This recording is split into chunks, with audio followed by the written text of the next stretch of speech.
They torched my boat, not vandalized, not damaged, burned it to the ground. Why?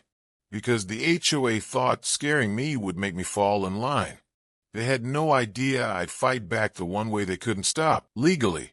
When the fire department showed up, the HOA president stood there pretending to be concerned, but she couldn't hide the smirk. They called it an unfortunate incident. I called it what it was: arson, intimidation, and the last straw. My boat wasn't just a toy. It was my weekend escape, my side hustle, and something I had spent years restoring with my dad before he passed. But for months, the HOA had been after me over nonsense. Grass height, parking angles, noise that never existed. They wanted to break me financially, so I'd stop calling them out on their shady behavior. I didn't bend, so they escalated. I woke up to the sound of sirens and neighbors banging on my door. My boat was engulfed in flames. The fire chief pulled me aside and said, "This looks deliberate." The HOA president shrugged and said, "Accidents happen." Accident? Sure. The security camera footage I later got showed a shadowy figure walking away, straight toward the HOA office. I didn't yell. I didn't confront anyone. I didn't threaten them. I did something way scarier to corrupt people. I started collecting evidence: insurance reports, police findings, neighbor statements, months of threatening HOA letters, every single find they fabricated. I wasn't going to take them down emotionally. I was going to take them down legally. I contacted an attorney who specializes in HOA financial misconduct.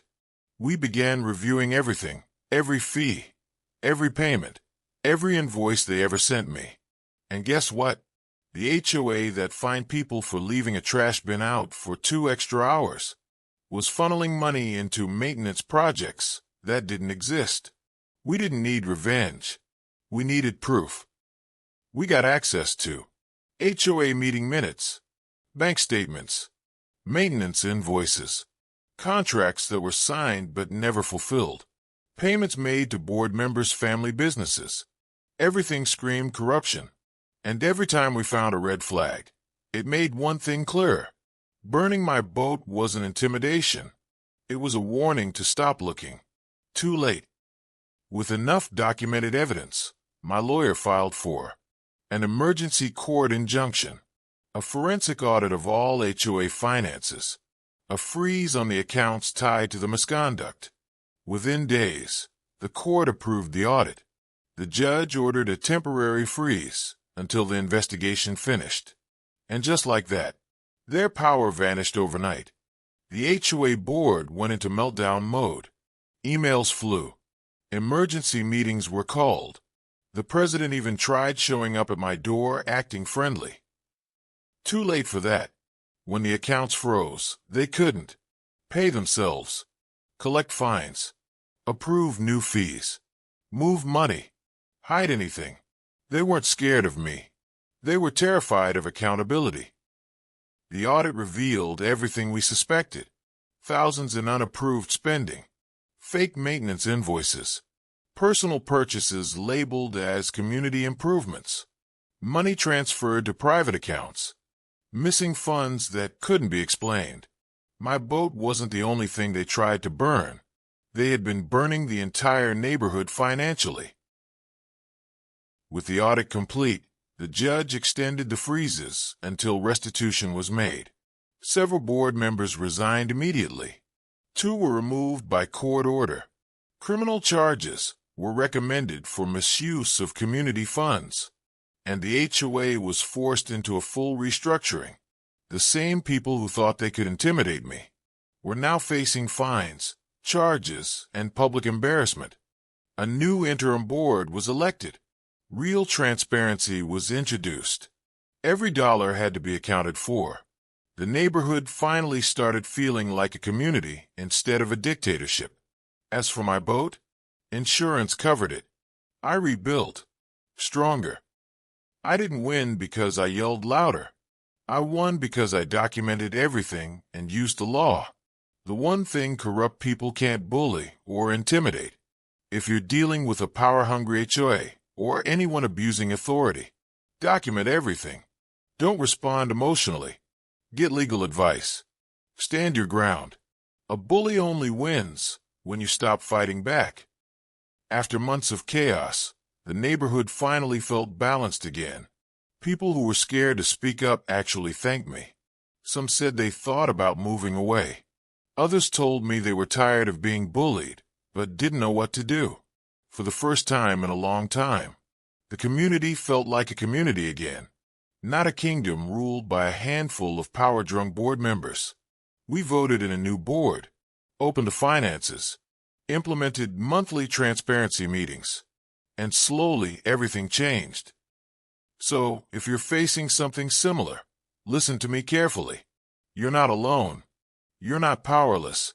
And you're not crazy for wanting fairness. You deserve peace. You deserve respect. And you deserve to live without fear of the very people who claim to represent you. Stand tall. Stay calm. Know your rights. And don't let anyone convince you that you're smaller than you are. Because when a bully tries to burn down your boat, sometimes the best revenge is showing them you can rise from the ashes even stronger than before. And when the smoke finally cleared, literally and figuratively, I realized something important. It was never about the boat.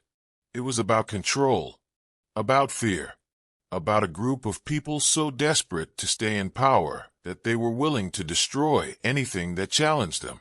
But when their intimidation didn't work on me, the entire illusion crumbled. Because the moment you stop letting fear guide your decisions, the people who thrive on fear lose every ounce of influence they had. In the months that followed, the neighborhood transformed. People who once hid behind closed curtains now walked with confidence. Families who were too afraid to speak up at meetings finally had a voice. We introduced new rules, real ones, rules that protected residents instead of trapping them. Transparency became the norm. Accountability became expected. And the new HOA board? They treated the community with fairness, not fear. Something we should have had all along. And I'll be honest, there were days I wanted to give up. Nights when the weight of the fight felt heavier than the ashes in my yard. Moments when I wondered if the struggle was even worth it. But looking back now, I'm grateful I didn't walk away. Because sometimes the battles you never wanted end up becoming the victories you needed. Not to prove anything to others, but to prove something to yourself. That you're stronger, smarter, and more resilient than you ever realized. So here's the truth, and I want you to hear it clearly. Your peace is worth fighting for. Your home is worth protecting. And your voice carries more power than any title, board position, or empty threat.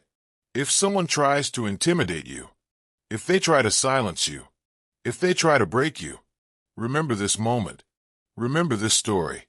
And remember that no one gets to decide your worth or your courage except you.